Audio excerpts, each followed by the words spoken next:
ತೋರಿಸ್ತೈತಿ ಅವ್ರನ್ನ ತಂದು ಎಲ್ಲೋ ಮಾಡೋದು ಬಂದು ಇಲ್ಲಿ ಬಿಡಿ ಅವ್ರು ಓದ್ತಾರೆ.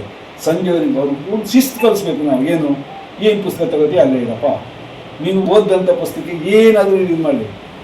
ನಾವು ನನ್ನ ಕೈಲಾದ ಮಟ್ಟಿಗೆ ಯಾವುದೇ ಮಕ್ಕಳು ಬಂದರೆ ಒಂದು ಕೂರಿಸಿ ಓಸಿ ಇದು ಮಾಡ್ತೀನಿ. ಒಂದು ಮಾತನ್ನೇ ದೊಡ್ಡ ಗಮನಕ್ಕೆ ತಂದು ಸರಿ.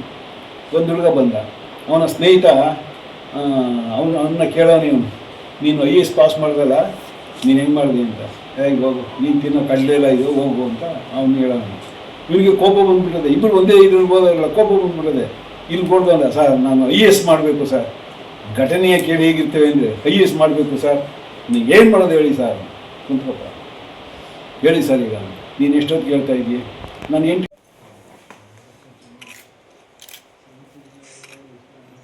ಚೂರಿನಲ್ಲಿ ಹಿಂದೆ ಹೋದರೆ ಎಲ್ಲ ಬರ್ತಾರೆ.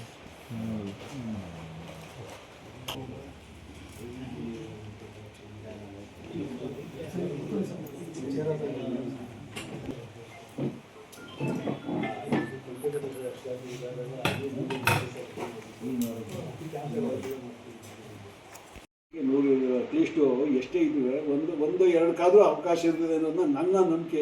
ಅಷ್ಟು ಜಗತ್ತು ಇನ್ನೂ ಪೂರ್ಣವಾಗಿ ಕೆಟ್ಟಿಲ್ಲ. ಇದೆ, ಒಳ್ಳೆಯದಿದ್ದಾರೆ, ಅವರೆಲ್ಲ ನೋಡ್ತಿರ್ತಾರೆ. ಹೋಗಿ ಪಾಸಾಗಿದ್ದೀವಿ, ಹೋಗು, ಒಳ್ಳೆ ಕೆಲಸ ಮಾಡು, ನೀನು ನನ್ನ ಪಾಸ್ ಮಾಡಿದ್ದೀವಿ ಹೋಗೋದು ಅಂತ 3 ಜನ ತಿಳ್ಕೊಂಡು ಅವ್ರಿಗೆ ಅದು ಕುತೂಹಲ ಆಗಿದೆ. ಇದು ಎಲ್ರಿಗೂ ಅನ್ವಯಿಸುತ್ತೆ. ನಿಮ್ಮ ಮಕ್ಕಳ ಮೇಲೆ ಬಿಡಿ, ಹಣ ಮಾಡಬೇಕು ಹಗಲು ರಾತ್ರಿ ಬಿಡಿ. ಜೀವನ ಮಾಡಿಕೆ ಏನಿಲ್ಲ. ಒಬ್ಬ ಕಡಲೆಕಾಯಿ ಮಾಡೋರು ಗೌರವ ನೀ ಜೀವನ ಮಾಡ್ತಾಳೆ. ಮಕ್ಕಳನ್ನ ಓದಿಸಿ ಬೆಳಗ್ಗೆ ತಂದು ಬಿಡಿ. ಇಲ್ಲಿ ಏನು ನಾನು ಹೇಳಿದ್ರು, ನಮ್ಮ ಗ್ರಂಥಾಲಯಕ್ಕೆ ಹೋದರೆ, ಕೇಂದ್ರಕ್ಕೆ ಹೋದರೆ ಹೇಳೋದೊಂದೇ, ನೀವೆಲ್ಲರೂ ಏನೇನು ಸಮಸ್ಯೆ ಇದೆ ನಾನು ತಂದುಬಿಡಿ, ನಾನು ಮಾಡ್ತೀನಿ.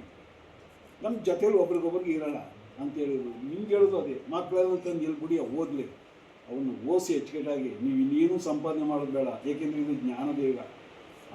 ಒಂಟೋದ ಇದು ಬೇರೆ ಇವೆಲ್ಲ. ಈ ಮಾತು ಹೇಳ್ತಾ